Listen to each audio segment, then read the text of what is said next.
প্রবাসী কল্যাণ ফাউন্ডেশনের আইন ২০২৬ এর খসড়া ইতিমধ্যে প্রণয়ন করা হয়ে গেছে।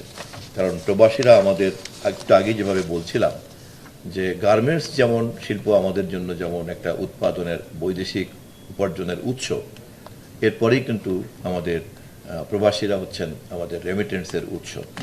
ফলে প্রবাসী কল্যাণ ফাউন্ডেশন আইন ২০২৬ অত্যন্ত জরুরি আমাদের দেশের জন্য। সরকার যথাযথভাবে এটা গুরুত্ব দিয়ে এটার খসড়া ইতিমধ্যেই তৈরি করা হয়ে গিয়েছে এবং ল্যাঙ্গুয়েজ স্টুডেন্ট হিসাবে একমাত্র জাপানে যাওয়া যায়, আর পৃথিবীর অন্য কোথাও ল্যাঙ্গুয়েজ স্টুডেন্ট হিসেবে যাওয়া যায় না। কিন্তু জাপানি ভাষাটা শিখতে পারলে আমাদের এখানে কর্মসংস্থানের সুযোগটা বাড়বে। সেই কারণে এখানে প্রবাসী কল্যাণ ব্যাংকের মাধ্যমে 10 লক্ষ টাকা পর্যন্ত ঋণ প্রদানের শর্তাদিকে শিথিল করে সহজীকরণ করা হয়েছে, যাতে তারা ভাষা শেখার জন্য যারা যেতে চায় তারা যাতে এই সুবিধাটা পায়।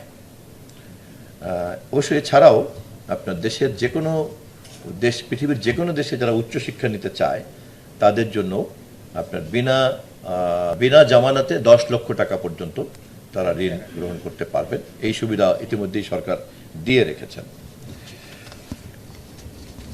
মধ্যপ্রাচ্যে যুদ্ধে নিহতদের মধ্যে 2 জন ব্যক্তির মরদেহ সম্পূর্ণ সরকারি খরচে দেশে আনা হয়েছে। আমাদের প্রবাসী কল্যাণ মন্ত্রী এবং প্রতিমন্ত্রী তারা নিজেরা সশরীরে থেকে এই কাজ করেছেন এবং এমনকি পারিবারিকভাবে জানাজা দাফনের সঙ্গে তারা যুক্ত ছিলেন। শাহজালাল আন্তর্জাতিক বিমানবন্দরে আটকে পড়া প্রায় 2000 জন প্রবাসীকে ওয়েজ আর্নার্স সেন্টার সহ বিভিন্ন হোটেলে থাকা খাওয়ার ব্যবস্থা করা হয়েছে ইতিমধ্যেই। মধ্যপ্রাচ্য যুদ্ধের কারণে তারা সংকটে পড়েছিলেন।